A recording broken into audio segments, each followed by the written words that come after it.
بين قمم الجبال، مكان يعلو في تكوينه،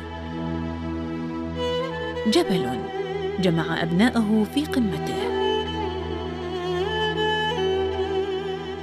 واحتضن مختلف الأديان ومعتقداته.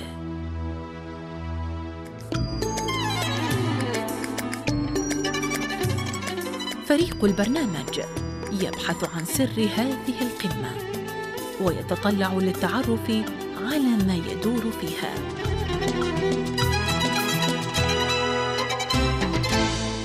كان في مكان.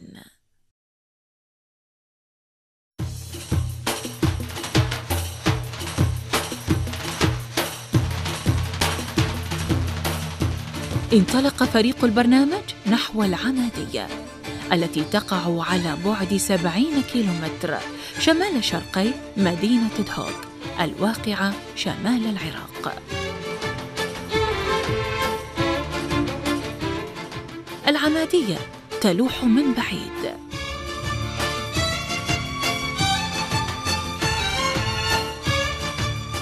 المسير يستمر نحو القمة.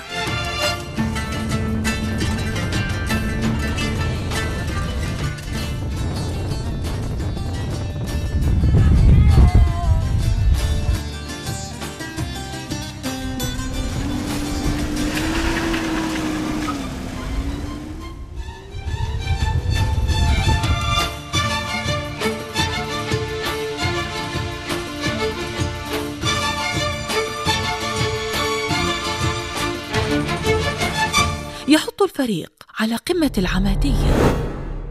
ترى أي طريق كان يسلكه فريق البرنامج لو جاء قبل قرون؟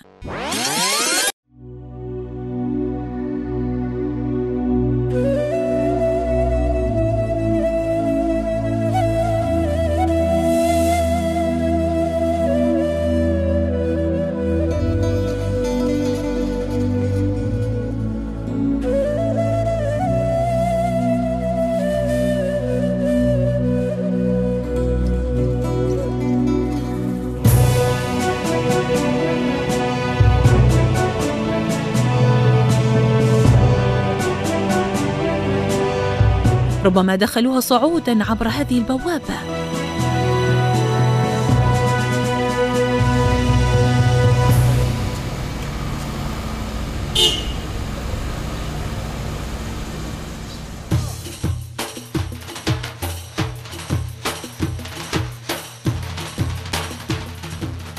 مكان تحددت بمساحته منذ نشأته، وتوزعت بيوته الألف على رقعة غير قابلة للتوسع.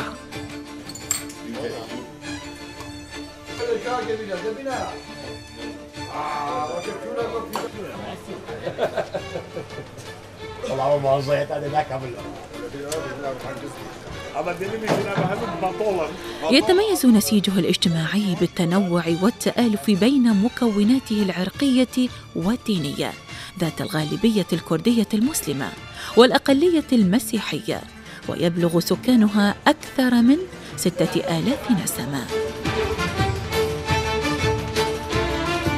مدينة تعيش على ارتفاع 1400 متر عن مستوى سطح البحر.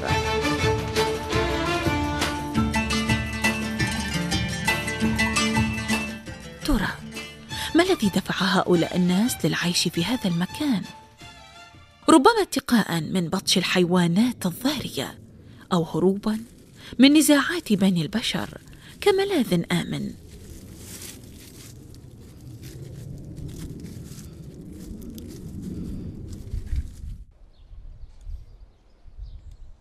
التاريخ حاضر في كل بقعة هنا، يتمثل حتى عند خياط المدينة الذي يعتز بماكنته القديمة المصنوعة قبل أكثر من قرن من الزمان.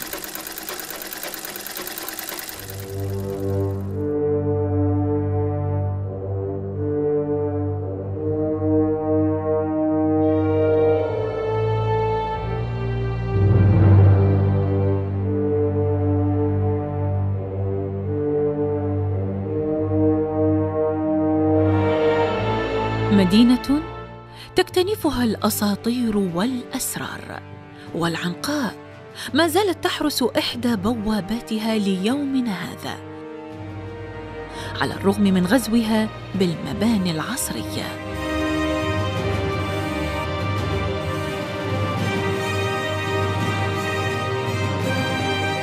ترى ما الذي يعنيه وجود رسم طائر العنقاء فارضاً سطوته على الثعابين بقدميه؟ يرجح أثريون بأن هذه البوابة هي مدخل إمارة بهدينان في القرن 11 للميلاد، وقد يعني وجود رسم طائر العنقاء فارضاً سطوته على الثعابين بقدميه تعبيراً عن قوة وهيبة الإمارة.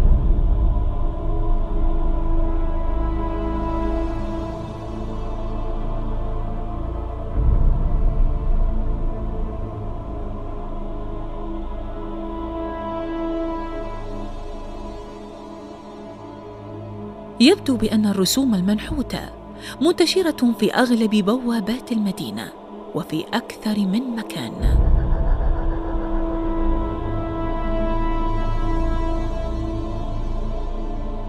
فيما الأشكال المنحوتة على هذه البوابة تختلف عن سابقتها.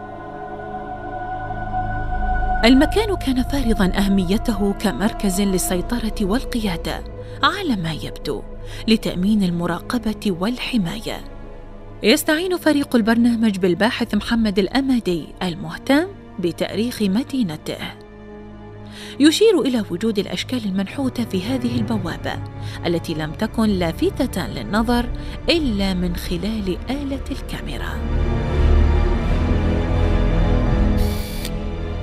تتوضح الأشكال التي أتلفها الزمن، الملامح لمقاتل ولشمس وأفعى.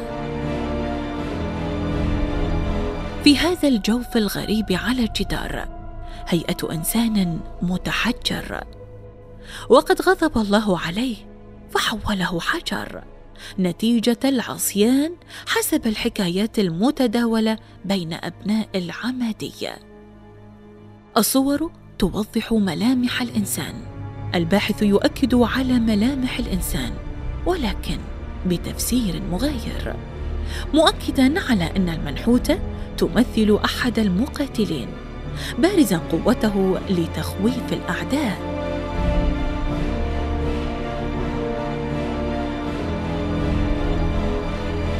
لم ترد معلومات دقيقة عن هذه الأماكن. الباحث يرجح أنها تعود إلى العهد الفرثي الأشكاني الذي اتخذ من الزرادشتية ديانة له في عهود ما قبل الميلاد.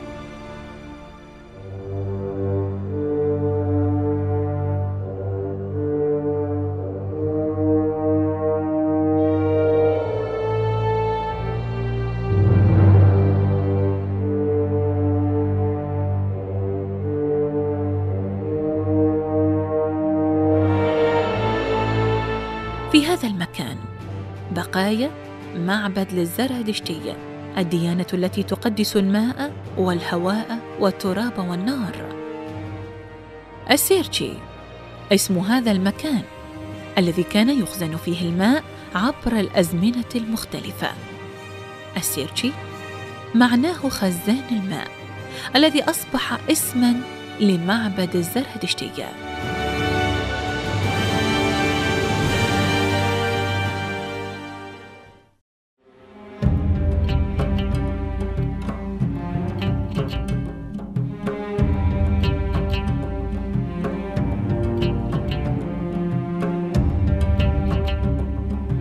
للإسلام آثار شاخصة في هذا المكان، منارة يبلغ ارتفاعها 33 متر، ويعود تاريخ إنشائها إلى القرن 15 للميلاد. تاريخ هذا المكان مثير للجدل. جامع العمادية استقر على أطلال كنيسة، والكنيسة كانت قد استقرت على أطلال معبد للمترائيين حسب مصادر مديرية آثار دهوك.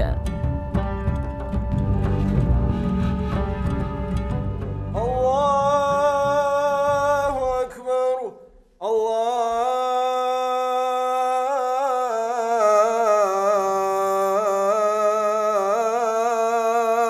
أكبر، لا.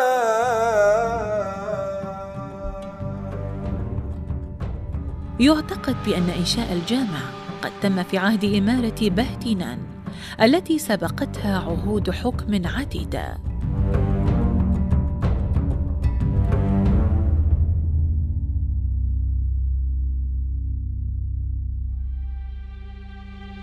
يرقد في هذا المكان أمراء بهتينان الذين حكموا العمادية في القرن 15 للميلاد، وهم من الكرد الذين يتبعون الديانة الإسلامية. حتى الشاعر الخاص بإمارة بهتينان كان له نصب في هذا المكان.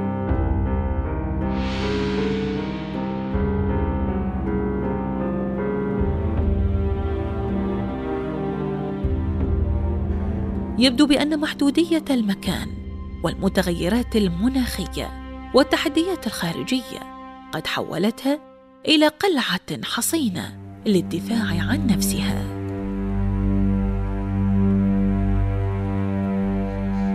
جغرافية المكان تتطلب مزيداً من الطاقة والحيوية لحركة الإنسان، مما فرض على سكان العمادية أنواعاً دسمة من الغذاء. السمسم همين نحمصها بالنار، نار خشبي. الفرن الكهربائي أو النفطي أو الغازي طعمه يختلف. العمادية اشتهرت بطريقة صناعة الراشي المستخلص من عصارة السمسم. البيوت التي تقف على حافات المدينة تتميز بموقعها المطل على الطبيعة الساحرة.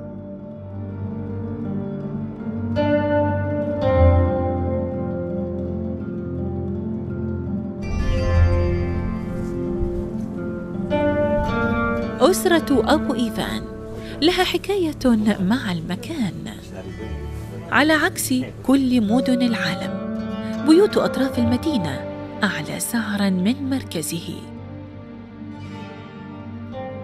بالنسبة لنا إحنا قاعدين منطقة عمادية داخل قصبة العمادية. إحنا داير ما داير عمادية، وبالنسبة إذا واحد يبيع ويشتريها أغلى من بقية القاعدين بالجوة، لأنه هاي مظلة على الوادي وعلى الجبال وعلى المكانات الطيبة يعني. بس هسه أنا من أنا أشوف جبل ما تزاخو يعني. هاي المسافة جوية بحدود 75 كيلومتر منا نشوفها. فماكو منطقة مثلا هيجي ناس قاعدين وعلى الجبل يعني، فشي يعني غريبة بالنسبة لنا. احنا متعودين ولو كان بس اللي يجي زوار يجي يشوف هاي الجبل ويشوف هاي القصبة، هاي عدد السكان، كثافة السكان يعني هواية. على نحو مغاير من طبيعة المدن، يمتنع هذا المكان من التوسع. هاي القصبة محدودة يعني. قبل ظروف مو مثل هسه الحالية. أي واحد يروح يعني جوا مو مثل قبل. أنا مثلا داخل العمادية كان أكثر شيء أكو 5 سيارات، هسه كل بيت تشوفها عنده سيارة سيارتين. فالبقية القصبة حدودها يعني ما كبرت، ما صار واسعة مثل بقية الأقضية والنواحي واللي عندهم مجال يبنيون. بس هاي شو اسمه قصبتنا، قصبة العمادية ما بمجال واحد يبنيها.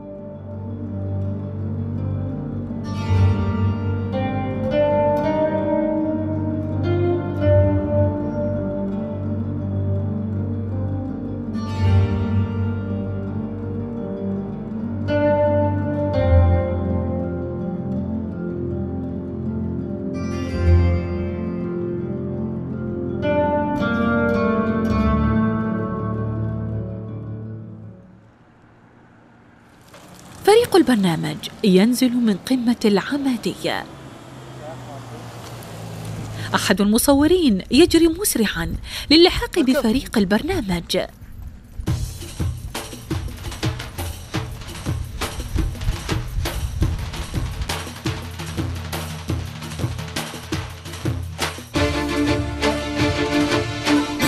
ينطلق الفريق نحو قمة أعلى تشرف على العمادية.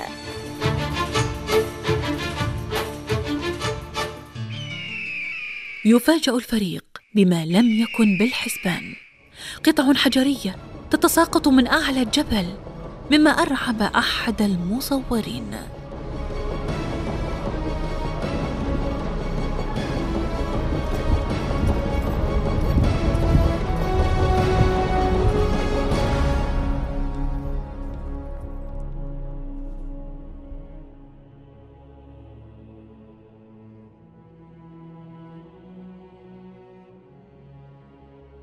يصل الفريق بصحبة الباحث إلى موقع يطل على العمادية. مدينة كلش قديمة، يرجع تاريخها المدينة إلى 3000 سنة. بها بابان، الباب الموصل يسمون 5 أسماء على هذا الباب الموصل: باب الموصل، الباب السطنة، والباب السقافة، والباب البهدنة، الباب الغربي، يسمون كلها الأسماء على الباب، وبها رسومات على هاي الباب. والباب الشرقي أو باب الزيبار تقعت على وادي منطقة زيبار، وحكموا 37 أمراء والسلاطين وملوك على هاي المدينة العمادية.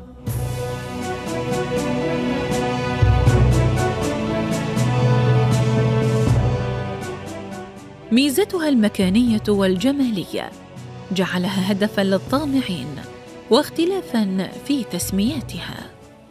عمادية اسم المدن المنطقة، كان الآشوريين يكتبون عليها اسم آماتي.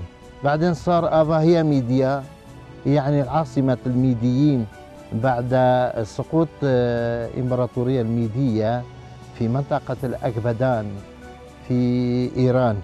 وبعدين صار في عصر الإسلامي صار آميدا.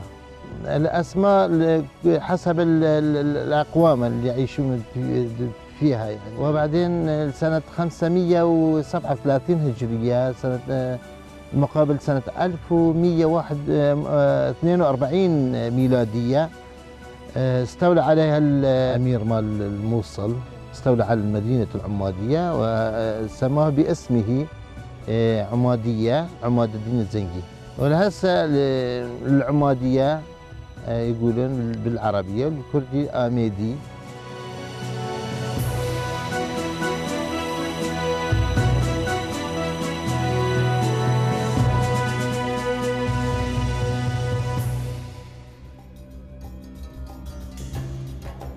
هناك أيضاً أطلال أبنية مندثرة تشاهد من هذا المكان، مما أثار الفضول للتعرف على آثارها. عودة الفريق لم يكن سهلاً للوصول إلى السيارة،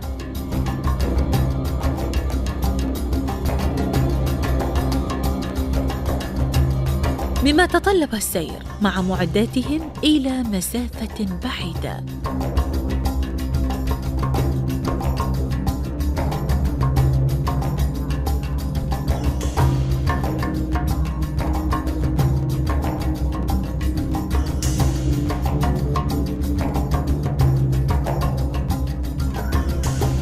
يواجه الفريق مشكلة الوصول إلى المكان.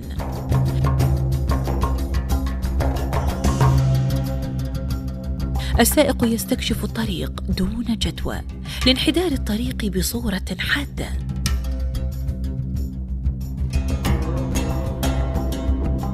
يلاحق المصور سرعة جريان المياه عاكساً مدى انحدار الطريق. يبدو الإرهاق واضحاً على الفريق.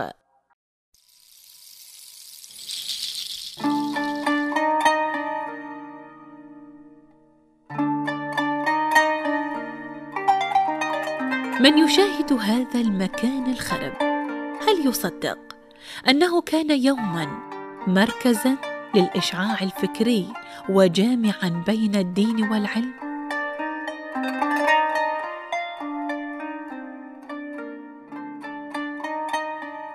احنا بمدرسة قبهان في العمادية أحد المعالم الإسلامية في هذه المنطقة. هالمدرسة كان قبل تأسيسها وقبل تأسيسها كان المسجد صغير بجوارها يسمى مسجد إمام محمد علي الرضا، هو القبر هم يم المسجد. ضجيج الدارسين كان يملأ هذا المكان تحت سقف مدرسة قبهان.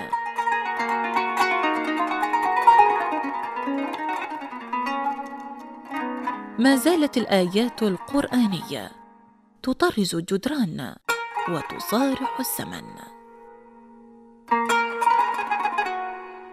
اختلف في تفسير تسمية قبهان، منهم من قال جاءت من مسجد قبة في المدينة المنورة، وآخرون يعزونها إلى الأصل الفارسي وتعني جمع قبب نسبة إلى قببها الخمس التي لم يبق منها سوى أطلالها.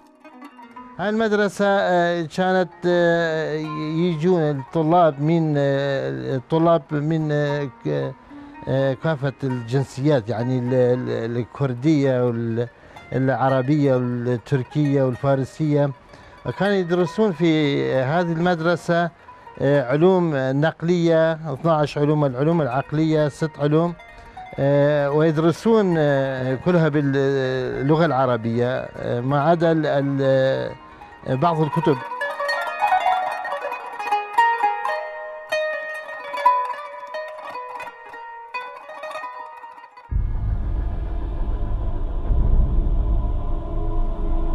شهدت منطقة شمال العراق هجرة مليونية عام 1991 نتيجة لمعارضة الأحزاب الكردية لنظام صدام، ولم يستثنى سكان العمادية من هذه الأعمال. ما زالت الذاكرة تحتفظ بصور التهجير القسرية التي تعرضوا لها في تلك الفترة. سنة 91 صار مقر مالت العسكريين وجاءوا نانو، يعني حتى ما ببلاغة 97% هجروا.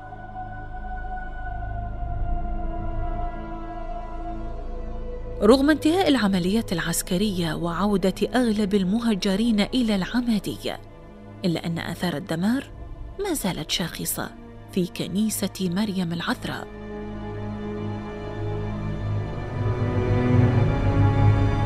قلعت أجراس الكنيسة وتوقفت فيها الصلاة لتكون مقراً عسكرياً أثناء التهجير.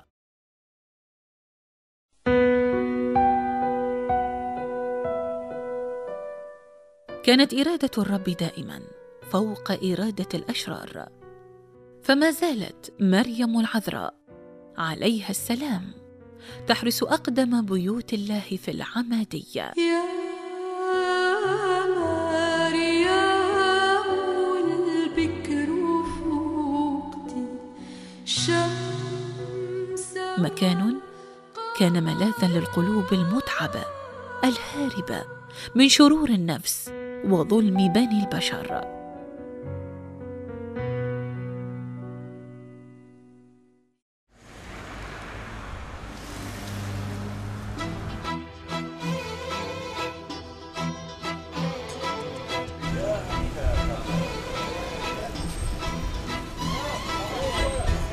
أسواق المدينة تشهد إقبالاً من ربات البيوت، والاستعدادات تجري لاستقبال مناسبة مفرحة. خياط المدينة يسرع في إنجاز طلبات زبائنه.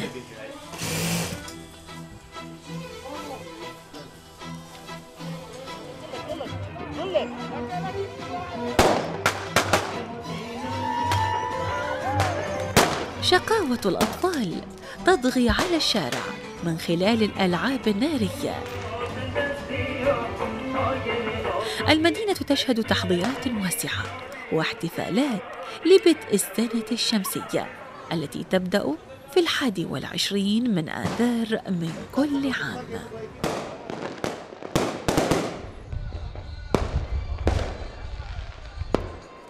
تستمر هذه الاحتفالات حتى المساء.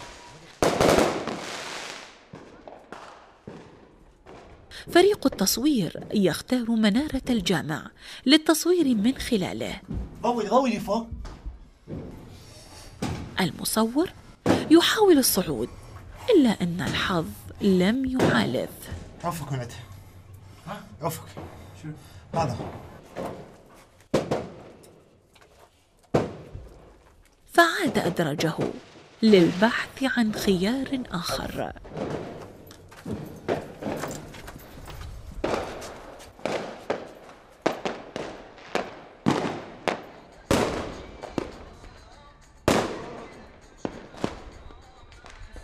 هذه الاحتفالات يقوم بها أغلب الأقوام الآرية في إشعال النار ليعلنوا عن انجلاء الثلج وسطوع الشمس.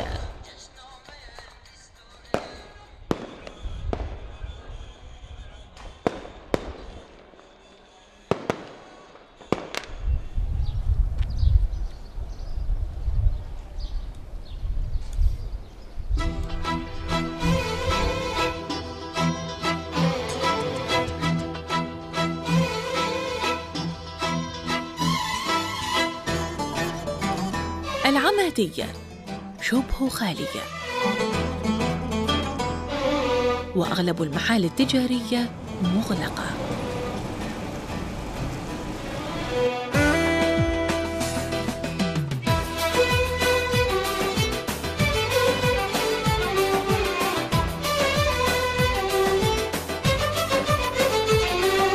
يتهيأ أبو برجي استعداداً لرحلة نوروز مع أسرته إلى أحضان الطبيعة، فارضاً سطوته على أسرته ومتابعاً تحضيراتها.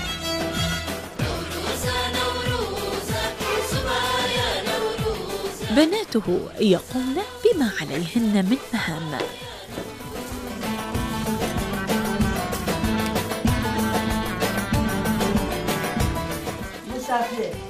أم برجي تنتهي من إعداد أكلة الباتشا الشعبية التي تتميز بدسومتها العالية.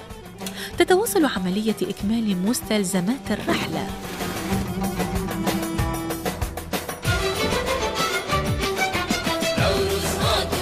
تستعد الأسرة للانطلاق.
من التقاليد التي تعود عليها السكان خلال الأعياد والمناسبات مغادرة قمة العمادية للانتشار على سفوح الجبال الأخرى.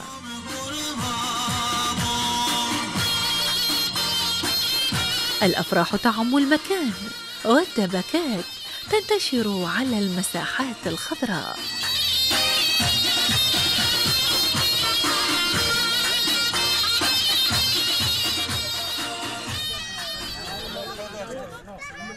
تتجمع أسرة أبو برجي مع أحفاده لانتظار مائدة العيد. تهيئة المائدة تقع على عاتق النساء.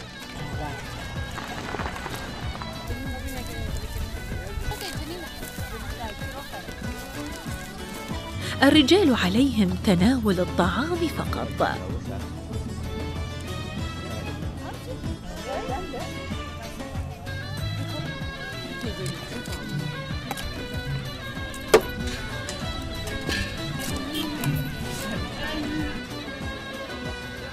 بعد الانتهاء من هذه الوجبة الدسمة، للشاي العراقي نكهته الخاصة بعد تناول الطعام.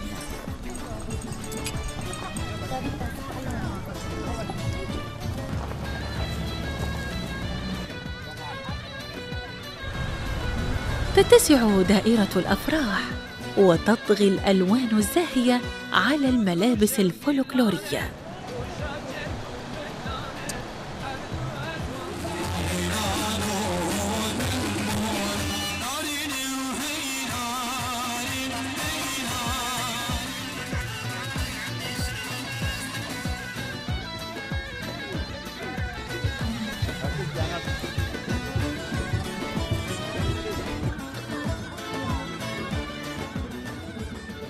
أسرة عمادية مسيحية متكونة من الجد جورج خوشابة مع صهره وابنته وأحفاده.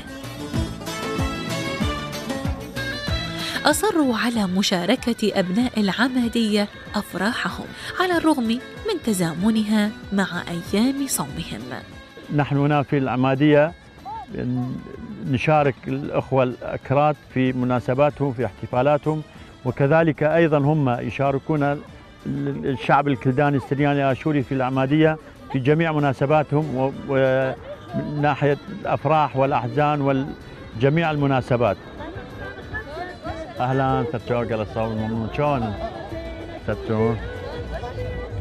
عائلة كردية تتبادل التهاني مع عائلة جورج.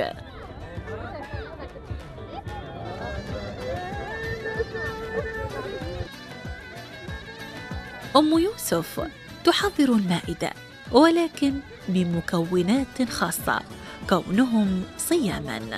مو احنا صايمين جايبين مال الصوم يعني، لأن ما بي حليب هيك وبيض ما بي فمال الصوم. الأنوثة تتنافس مع جمال الطبيعة.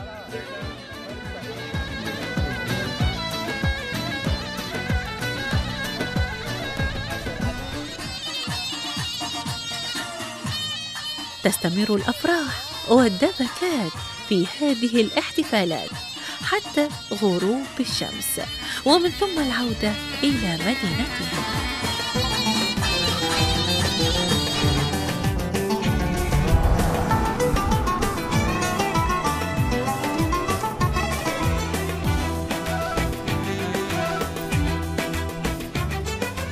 مدخل المدينة يبوح بأسماء عشرات الذين تناوبوا على حكمها أو تسلطوا عليها. مميزات المكان يرشحها للكثير من الفرص السياحية والاستثمارية العالمية.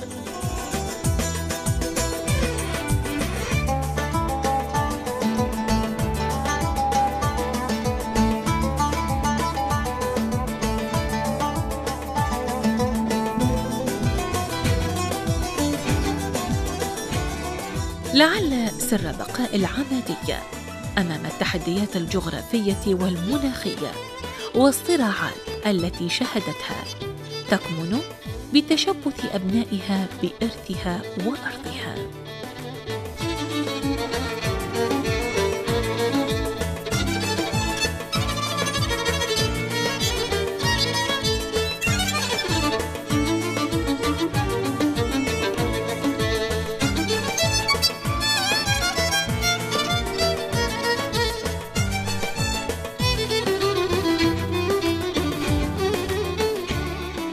تبقى العمادية أيقونة عراقية طبيعية كل ما فيها جميل وغريب.